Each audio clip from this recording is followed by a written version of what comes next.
বৃষ্টি চলে এসছে। এই যে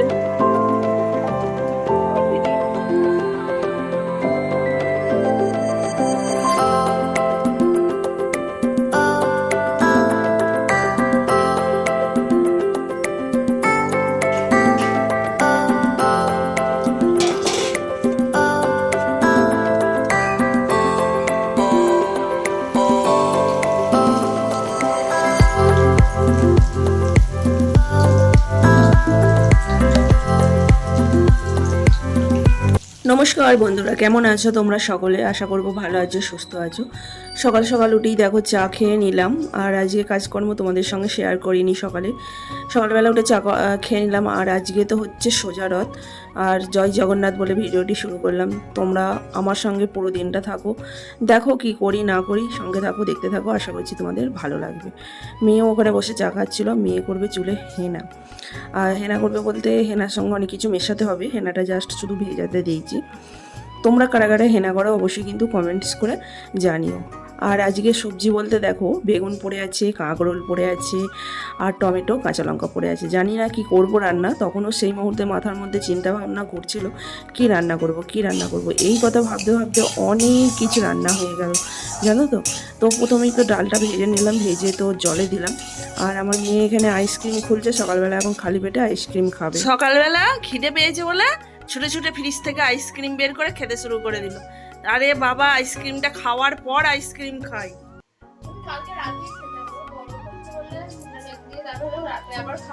আর দুদিন আগে 70 টাকা দিয়ে ওষুধ কিনে এনে দিয়ে এই এই এখন আইসক্রিম খাচ্ছে। আবার ঠান্ডা লাগা, আবার ওষুধ আনতে যাবো, কচু আনতে যাবো। আমি দেখলাম আইসক্রিম খেয়ে আবার ঠান্ডা লাগা পড়ে গেল।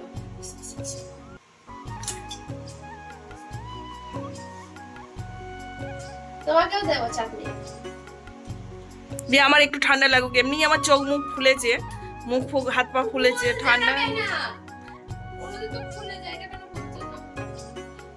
আমি পারবো না।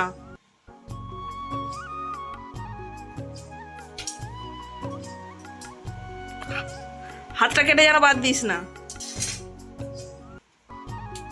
তোকে তোর বাবা আগলাতে দিয়ে গেল।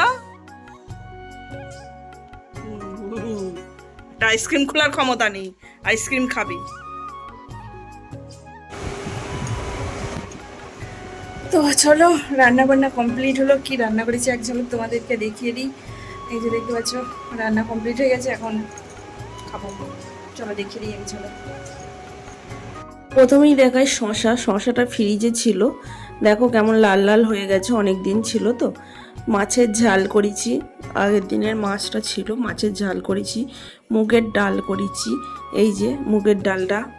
আর এদিকে করেছি তোমার কাঁকরোল ভাজা, কাঁকরোল দিয়ে আলু দিয়ে পোস্ত দিয়ে ভাজা করেছি। বেগুন সুন্দরী করেছি। তো অনেকগুলোই রান্না হয়ে গেল, তোমাদেরকে বললাম না কি রান্না করব না করবো ভেবে পাচ্ছিলাম। তো দেখতে দেখতে দেখো অনেকগুলো রান্না হয়ে গেছে। তো খাওয়া দাওয়া সারলাম, রান্নাও কমপ্লিট হয়ে গেছে, খাওয়া দাওয়া সারলাম। খাওয়া দাওয়া সারার পর এই যে মেয়ের মাথায় এখন করে দিচ্ছি হেনা। আর নিজে নিজে লাগানো যায় না, কেউ লাগিয়ে দিলে বেশ ভালো হয়। আমিও যেন অনেক দিন ধরে হেনা করিনি গো, প্রায় 1 মাস 2 মাসের বেশি হয়ে যাবে। সেই ভাইয়ের বিয়ের সময় হেনা করেছিলাম। তো চুলের যত্নটা সেইভাবে নেওয়াই হয় না গো, চুল তো উঠে উঠে পাতলা হয়ে যাচ্ছে। মাঝে মিশালে মানে সপ্তাহে তুমি একদিন করে হেনা করতে পারলে খুবই ভালো হয়। এটা ওটা মেথি পেস্ট নারকেল তেলের সঙ্গে লাগালে, এগুলো লাগালে খুব ভালো হয়, জানো তো। তো যাই হোক, তোমরা কারা কারা হেনা করো আর কি কি দাও একটু কমেন্ট করে জানিও। আমি তো এর মধ্যে ডিম দিয়েছি আর টক দই দিয়েছি। এখানে কাজকর্ম সেরে বরমশাইয়ের সঙ্গে গিয়েছিলাম একটু গ্রামের বাড়িতে পাট রাখতে। মুডটা ভালো ছিল না, জানো তো, শরীরটাও ভালো লাগছিল না, মুডটাও ভালো ছিল না, ভিডিওটা ওর জন্য করিনি গো। তবে জয় জগন্নাথ সত্যি কথা বলতে প্রচুর পরিমাণ টানে আমাকে। তো যেতে যেতে দেখো রাস্তায় দেখতে পেলাম একটা ছোটোখাটো রথ টানছে, তার মধ্যে এই যে প্রসাদ দিয়ে দিয়েছে, দেখো না। আজকে তো কাঁঠাল খেতে হয়, জিলাপি খেতে হয়, পাঁপড় ভাজা খেতে হয়। তো যাই হোক, প্রসাদটা কিসে নেবো, আঁচলের মধ্যেই তখন নিয়ে নিয়েছিলাম, রাস্তায় দিয়েছিল, বরমশাইকে আর আমাকে দিয়েছিল। তো বরমশাইও আমাকে দিয়ে দিয়েছিলো আঁচলে করে, তাই নিয়ে চলে এসেছিলাম। সত্যি বলছি, ভগবান সত্যি টানলে তোমার কোথা থেকে জোগাড় হয়ে যাবে সব কিছু। আর রথ দেখতে যাওয়া কোথাও না কোথাও যাওয়া হয়, কিন্তু সোজা রথে কোথাও যাওয়া হয় না, উল্টো রথে যাই, নাই গুপ্তিপাড়ায় নাই মায়াপুর নাই কোথাও না কোথাও গিয়ে পৌঁছে যাই, জগন্নাথ টানে বলেই পৌঁছে যাই। তো দেখো সন্ধ্যাবেলা একটুখানি ঝাল ঝাল করে চপ বানাবো বলে শুকনো লঙ্কা জিরে ধনে ভেজে নিলাম। তারপরে এই যে দেখো না, আগের দিনের একটু ছানা ছিল, ভাবলাম যে চলো একটু ছানার কেক বানাই। এই ফার্স্ট টাইম ছানার কেক বানাচ্ছি, জানি না কি হবে ছানার কেক বানাতে গিয়ে, ফার্স্ট টাইম বানাচ্ছি। তো ছানার মধ্যে তো দিয়ে দিলাম তো চিনি, আর একটু সুজি দিলাম, একটুখানি লবণ দিলাম, সামান্য একটুখানি ঘি দিলাম, দিয়ে ভালো করে তো এটাকে মিক্স করে নিচ্ছি। এই যে দেখতে পাচ্ছ, ভালো করে মিক্স করে নিয়ে তারপর এটা বাটির মধ্যে দিয়ে দেব। আর আলুর চপ বানাবো আজকে, একটু আলুর চপ বললাম না, পাঁপড় জিলাপি এগুলো খেতে হয়, কিন্তু জিলাপিটা আর কোথায় পাবো। তো ছানা বড়া বানানোর জন্য চেষ্টা করছি, দেখা যাক কি হয়। আর এটা আমি ওভেনে বানাবো না বন্ধুরা, কারণ ওভেনে বানাতে গেলে অনেকটা গ্যাস পড়বে, একেই তো গ্যাসের সমস্যা প্রচুর, তার মধ্যে এইসব যদি গ্যাসের মধ্যে বানাতে যাই আমি আর রান্না করতে পারবো না গো। তাই এটা বানাবো কাঠের উনুনে, নিচেই সব কিছু নিয়ে কমপ্লিট করে ওপরে নিয়ে যাব। একটা সাদা কাগজ পেতে দিলাম, তার উপরে দিয়ে দিলাম সাদা তেল দিয়ে ভালো করে ব্রাশ করে নিলাম, বাটিটাতেও ভালো করে ব্রাশ করে নিলাম। তারপরে এই যে দেখতে পাচ্ছ মিক্স করা কেকটা, হ্যাঁ এর মধ্যে একটুখানি দিয়েছিলাম তোমার বেকিং সোডা, মানে খাবার সোডা যেটাকে বলি, আমি বলতে ভুলে গেছি। তো খাবার সোডা একটুখানি দিয়েছিলাম যাতে একটু ফোলা ফোলা ভাব হয়। তার উপরে এই যে কাজু কিশমিশ একটুখানি অল্প করে ছড়িয়ে দিলাম। খুবই তো ভয় আসছে, মনের মধ্যে সংশয় আছে যে কি হবে না হবে।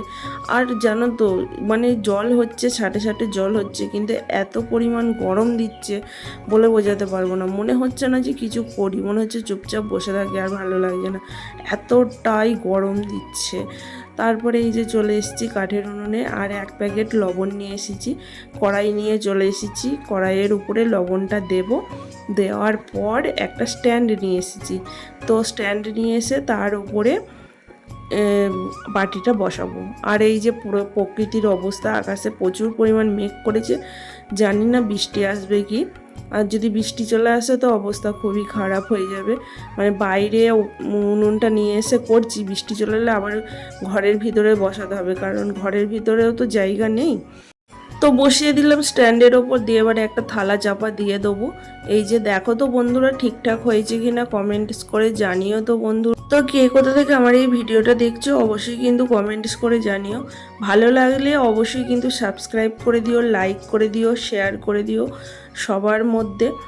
তো অনেক দিন পর আবার ব্লগ দিচ্ছি, কারণ শরীরটা ভীষণ খারাপ, শরীর ভালো যাচ্ছে না। আর এই সময়টা জানো তো শরীর সবারই খারাপ হয়, জ্বর সর্দি কাশি এইসব দেখবে ওয়েদারের জন্য খারাপ হয়। আর এই যে দেখো ঝমঝম করে চলে এসছে বৃষ্টি, মানে বৃষ্টি পড়তে শুরু করেছে।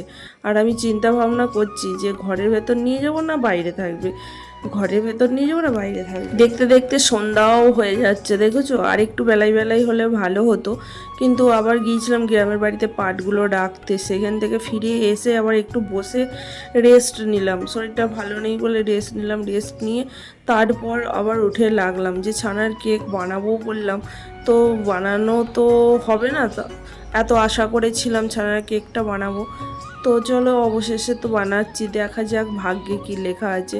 কোনো দিন তো ছানার কেক বাড়িতে বানাইনি, কি আছে দেখা যাক, তোমাদের সঙ্গে চলো শেয়ার করব অবশ্যই। আবার ভিতরে পুড়ে নিলাম, জোর বৃষ্টি চলে এসছে, এই যে আবার ভিতরে পুড়ে নিলাম। কেক বানাতে গিয়ে হালাত খারাপ হয়ে গেছে বন্ধুরা। তো কিসের জন্য হালাত খারাপ হয়ে গেছে দেখো বলছি পরে। প্রায় এক ঘন্টা ধরে আমি জাল দিয়ে যাচ্ছি, তবে কেক আর হয়ে উঠছে না। তো সরাসরি কী করলাম, ওটা জাল পাচ্ছে মানে আঁচ হয়ে আছে ভিতরে, আমি চলে এলাম, চলে এসে নিচেই এই যে চপ ভাজছি। চপগুলো খুব সুন্দর খেতে হয়েছিল, দেখো যেমন বড় বড় তেমন হচ্ছে মুচমুচে হয়েছিল, এত ভালো হয়েছিল তোমাদেরকে বলবো। এখন তো খুবই গরম, ভাঙতে পারা যাচ্ছে না, আর খুব সুন্দর মুচমুচে হয়েছিল। তো ভাজার পর আর ইচ্ছা করছিল না পাঁপড় ভাজতে, তো পাঁপড় খাওয়া আর হলো না সোজা রথে, উল্টো রথে জোটে কিনা দেখা যাক। তো সোজা রথে পাঁপড় ভাজা খাওয়া হলো না, জিলাপিটা খাওয়া হলো না। জিলাপিটা কে নিয়ে আসবে? আমার কেক বানাতে গিয়ে এত মানে তো আমি ফ্রেশ হয়ে একদম চলে এলাম, আর খুব গরম দিচ্ছিল, এত গরম দিচ্ছিল কি বলবো। তো এখন আমি কেকটার কি পরিণতি হয়েছি দেখাবো, কারণ ফার্স্ট টাইম আমি বানিয়েছি, তো কেক আমি বানাতে পারিনি গো। তো জল দিয়েছিলাম বলে নাকি জানি না গো। তো যাই হোক, তো যা হয়েছে তোমাদের সঙ্গে সেটাই শেয়ার করবো। আমি নিচ্ছি, আমি টেস্ট করছি ফার্স্ট। এই যে দেখতে পাচ্ছো, দেখো না এই যে দেখো না কেকের guys, অবস্থা, এই যে ফার্স্ট বাইট আমি খাচ্ছি। মানে মনে হয় এখনো হতো। আমি ছাড়া 1 ঘন্টা কাঠের উনুনে জাল দিয়েছি, আবার গ্যাসে নিয়ে এসে বসিয়েছি, তারপরেও এই অবস্থা। কেমন? আর একটুখানি হতো, মানে হয়েছে, ভালোই হয়েছে, কিন্তু জলটা যদি মরে যেত ভালো লাগতো। হ্যাঁ, মানে আরেকটু হতো, আমাদের ধৈর্য ছিল না করার, আরেকটু হতো এটা। চলো একটু ট্রাই করি।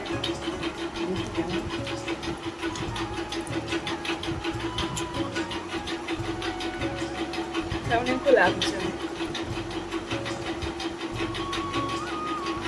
আচ্ছা আচ্ছা, সুজি দিয়ে আছে না, কাঁচা তো।